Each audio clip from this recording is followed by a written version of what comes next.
Emotional control does not replace connection, and vulnerability without warmth is just a way to keep you tethered to their need for attention. And them watching you sleep confused or angry is just them telling you that they're comfortable with your sadness. When you allow an avoidant to overstay their welcome, they feel as though they have enough influence and control over you not to fully participate in your life. When you allow their lukewarm persistency that you will confuse for consistency, you will find that all they'll do is give you a bunch of ideas without fully acting on it. They just want to be seen. They just want to be the hero. They just want you to feel like they are something special. So when you get these goofy ass check-in texts or validation texts going something like, I was just thinking about you, or I thought about getting you this, but ... or I really appreciate you, but ... all these things will keep you attached to this person, making you feel as though they actually care, like you are of value in any kind of way to them, when it's really just them trying to put in the hook as if you're a fucking fish and you biting the bait because you really want this person to care as much as you do. What's really happening is that they're abusing your patience. They're abusing your desire for them. They're abusing your love and your kindness for them.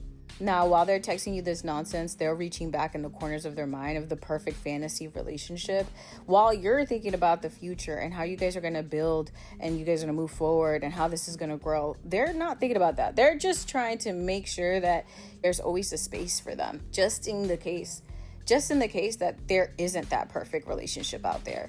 And this is why I say you have to leave avoidance alone. I wasn't lying when I said they're for recreational use only. Because the more that you keep answering them, you keep feeding the fantasy. You keep feeding their addiction to your reaction. But I know what's happened every time you've cut them off. When you've cut them off, they've come back and they've told you that within that time period that you guys weren't speaking, that they thought about how they hurt you, all the things that you did for them, how good you were to them, how you're just an amazing partner, and that they failed you, and yada, yada, yada. And so, presuming that you don't really know the type of dumpster fire you're actually dealing with, you're going to assume that cutting them off this time just means that when you guys go silent, they're going to have enough time to reflect and talk to you about what it is they learned about this time apart. It's going to be the same shit over and over. I promise you. It's going to be the same rinse and repeat cycle over and over again. There's not going to be any growth. There's not going to be anything that they're going to say that's going to make you feel like, no, this is progress. It's not. And as I'm talking about this right now, they're not going to have an epiphany about the relationship. Most of the text messages are going to be self-referential. Very much like I said before, I was thinking about you. I was thinking about doing this and that, or I wanted to do this for you, but didn't. It's always I, because they're thinking through their perspective. They want you to look at the relationship through their eyes, through their perspective, the whole entire time. So if you're expecting them to be like, how are you doing? How are things progressing in your life? How did I make you feel? That's not happening. That's not happening. So really, all these text messages and phone calls that you think are about them caring about you or really showing interest is just a hoover. It's a way to intrigue you, to spark curiosity in you, to make you feel an emotional pull without actually adding any substance, any consistency, any accountability to the actual conversation that you guys are supposed to be having. They just want you to be the one who glues this relationship together. They want you to hold the conversation. No, but really, when you look at that text message thread, I know it looks like there's a lot of yapping going on, but are they really responding to the questions that you have? Are they really examining the issues of the relationship? No. They're just answering the parts that make them look good, that make them feel validated, that make them feel like you guys are getting somewhere with this. And it's you that's often carrying the whole conversation and adding meaning and value to it.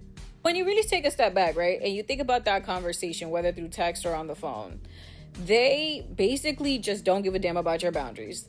They double down on how self-centered they are. They try to make you feel like their low effort is, in fact, the best effort, okay? And they give you little to no acknowledgement in the role you played or the role they played in the relationship.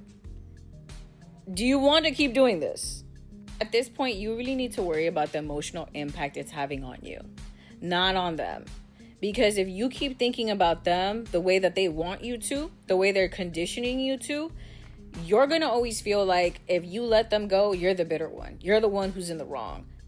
Don't do this to yourself. You're going to go through this cycle over and over again. And then 5 years down the line with kids or an investment or a business together, you're going to see them pull away once again, do this shit all over again. And now you're scrambling to get everything figured out because your life is about to fall apart. And the worst thing you could do is continue dealing with them, because if, let's say, all their options fall off, right? And you're the only person who's standing there like a fucking pygmy, they're going to use and abuse you. You need to care, like I said, about the emotional impact and other impact it has on your life. Because this can take a toll on your finances, on your dreams, on your body, on your family, on your social life. This can really impact you in such a horrible way that you're not going to be able to find a way out. And they're not the ones that are going to save you. They don't love you that much. They really don't care. If the price is your peace, it's too expensive. Ya lo sabe.